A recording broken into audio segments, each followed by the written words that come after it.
I remember one occasion we dropped off 5 million in the boot of a car to some Colombians on a Friday, and they came back and on the Monday morning, you know, they dropped us some other stuff off in another car. They come back Monday morning and asked us where the money was. And they'd been driving about Amsterdam all day, well, all weekend with £5 million in cash in the boot. I didn't even know it was there.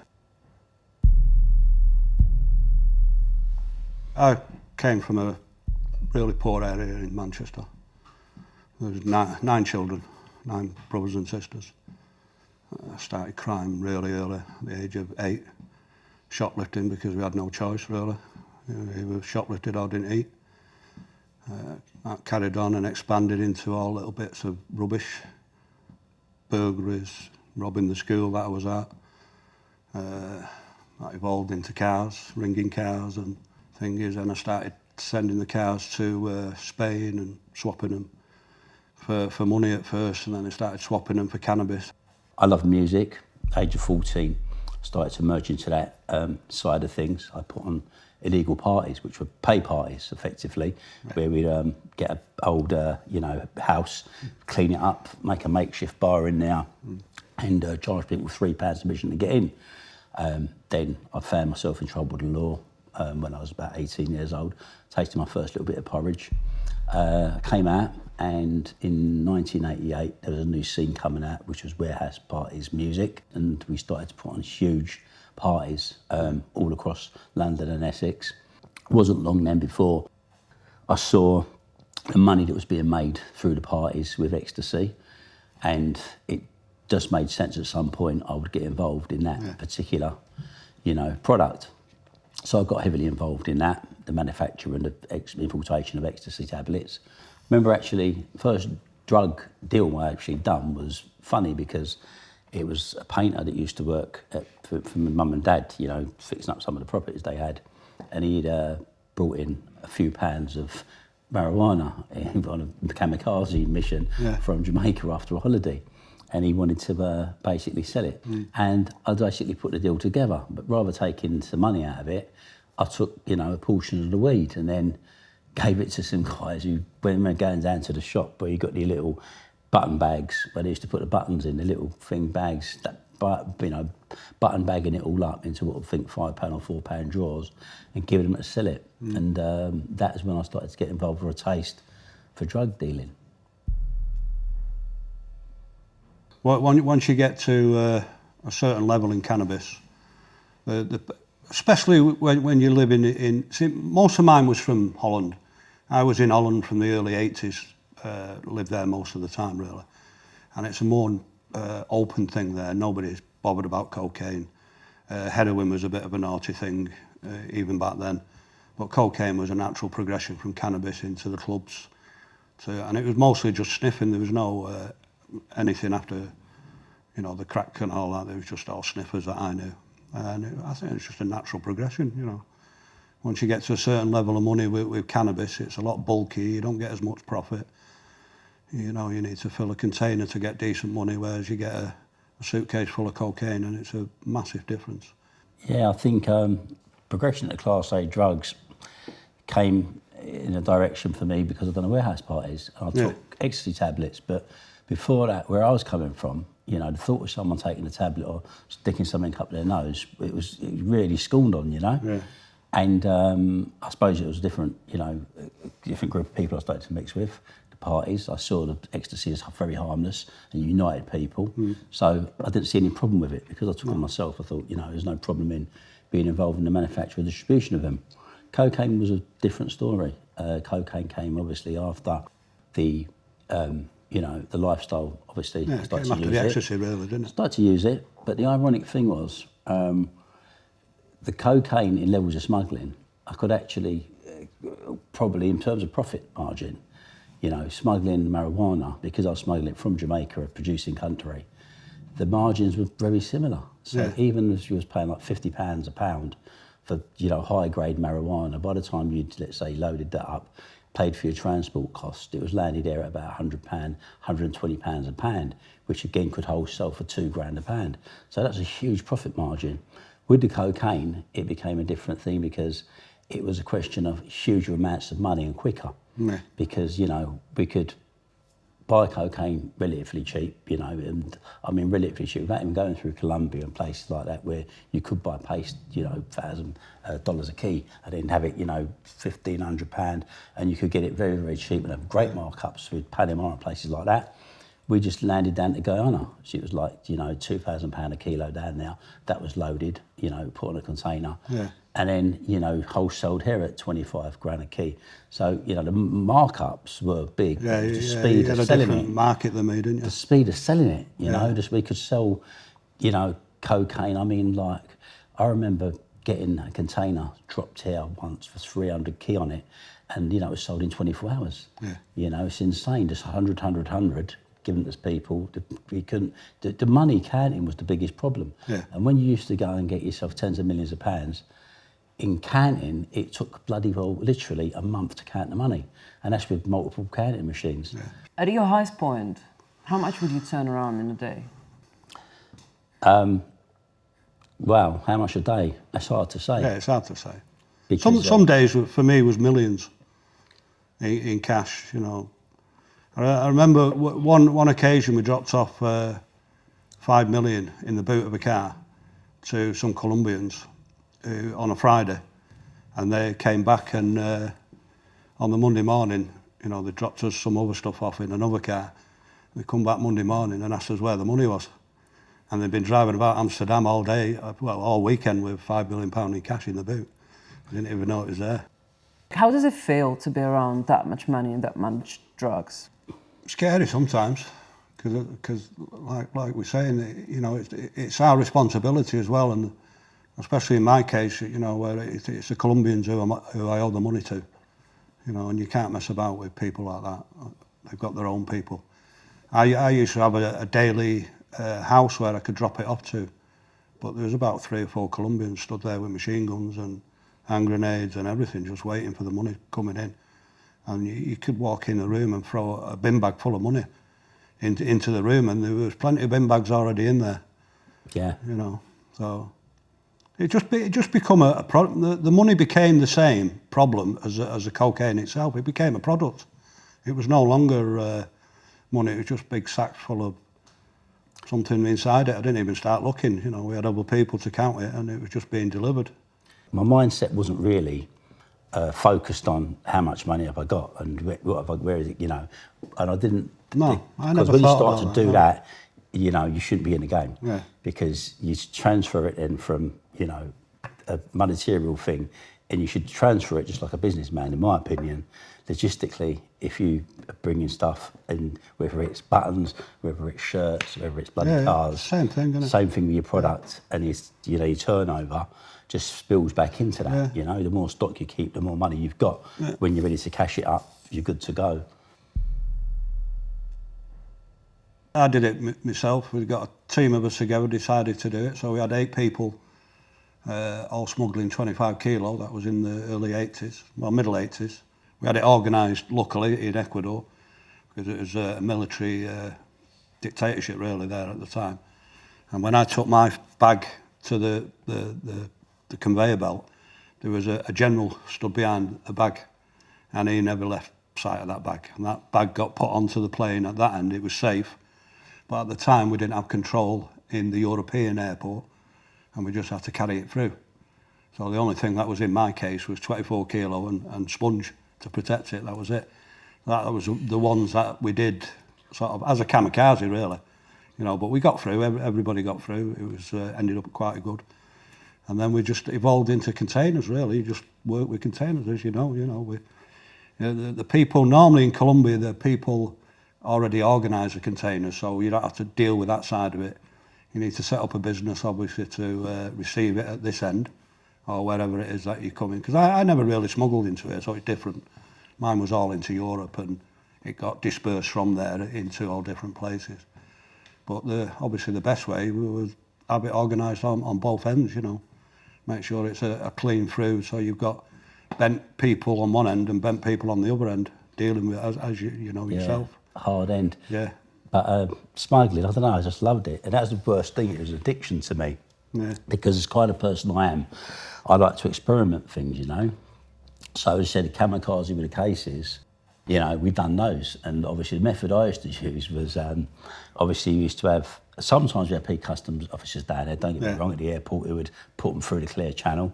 But a lot of the times we used to use the hardback Samsonite cases. So I'd have someone down at the airport, and you know, in Jamaica or wherever we're going from, put on the case, and the case would literally be packed jam with product and then sponge, as you said, at both ends so there's no movement. And you get 22 key in there because obviously you got 25 as the weight, we lift weight in, so you never want to go close. Yeah, everybody else got 22, I got 24. I got the world record. Yeah, right, yeah, sitting duck almost. Yeah. And we used to get the Samsonite suitcase, and then what we'd do was we'd put a little scratch, a big scratch down one side, and then we used to then always put 2 cases on the plane. So what we'd then do is, he'd have the passenger now, he would board on the plane, he'd board with his bit of luggage, right, which of course was the product, a bag, right, which would go on there, and then we'd have a tag. So what we used to do was tag on one, not a tag on the other.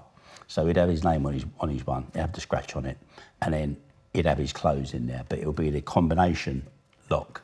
So he'd know the combination to the lock. So when he came at this end, he would walk up the carousel, he'd pick up the one with a scratch on it, which was full of gear, right? And if he did get stopped, and the customs would say, what's the combination? He'd give him his combination, and of course they would be like, it ain't opening. They'd levy it open, find the gear, he'd get taken to an holding cell. Then of course he'd start kicking off, this ain't my case, this ain't my case.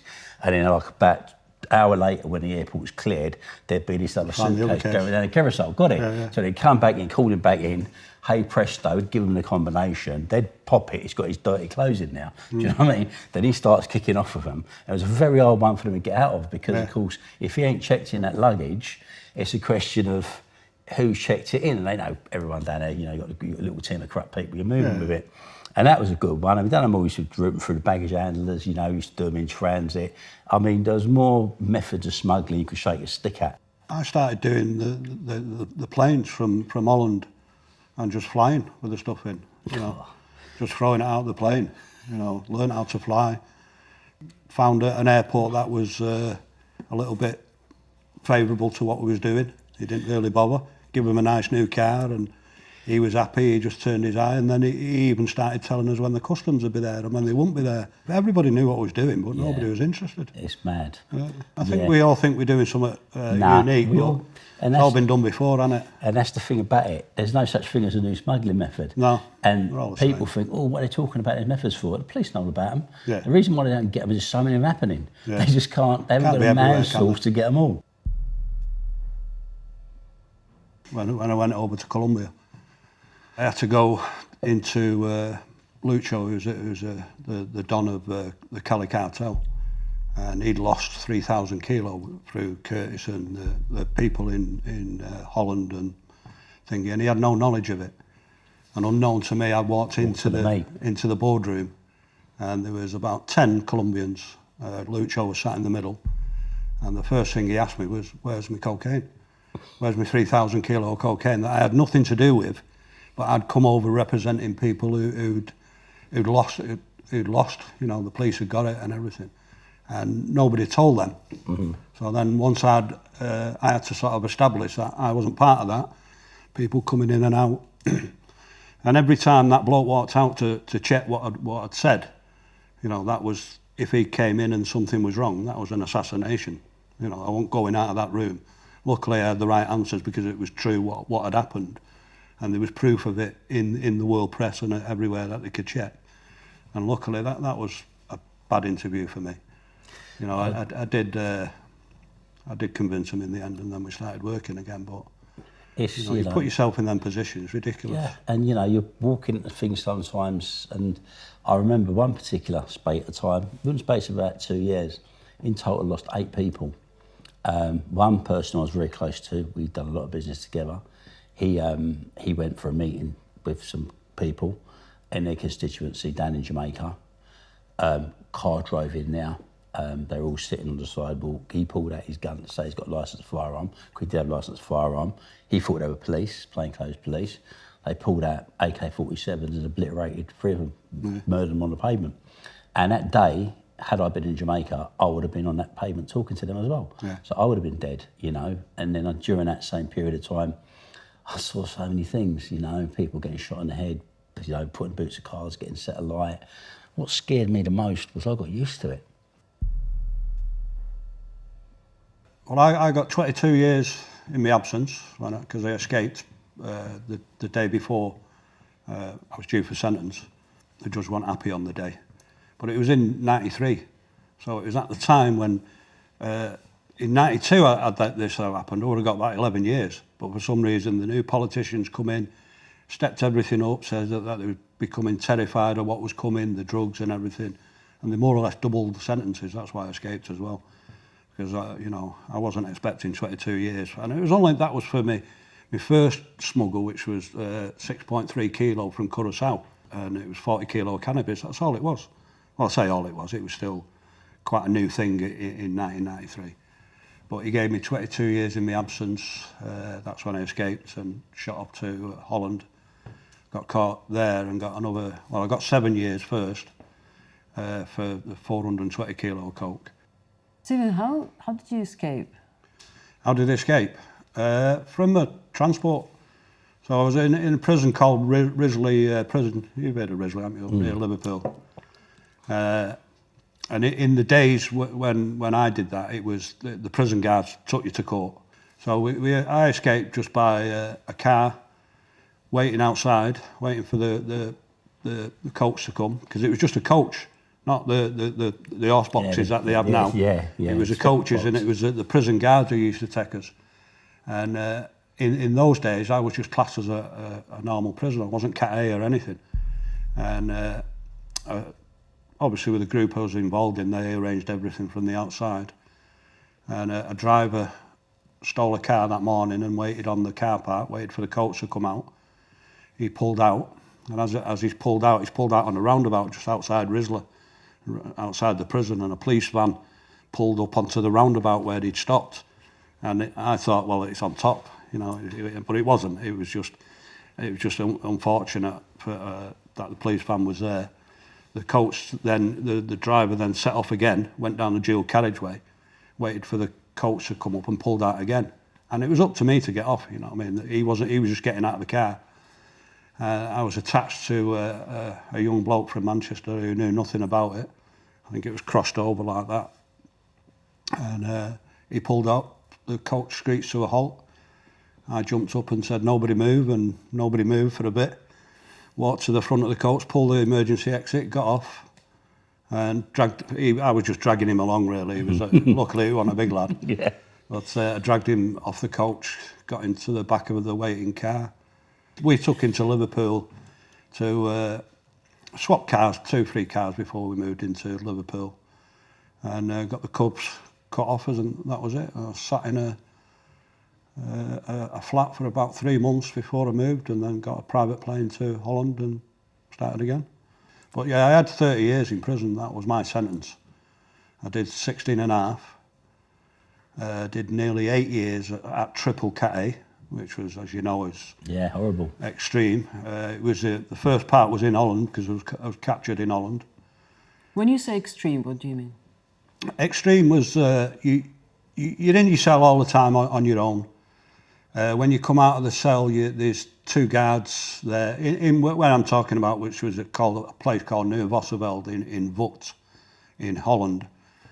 You come out, they pat you down, put you into a cell next door, strip search every time, everything off. So you stood naked in front of them, they make you bend over, and then you put clean clothes on that they'd supplied, and then you could either go to your work thing, which was everything was done through a 3-door system. So you walked into one door, it was blocked off, went into another door, that door was open. So it took you half an hour to get anywhere, even to get to the works. But you was never in a group with other prisoners, it was just you and the guards.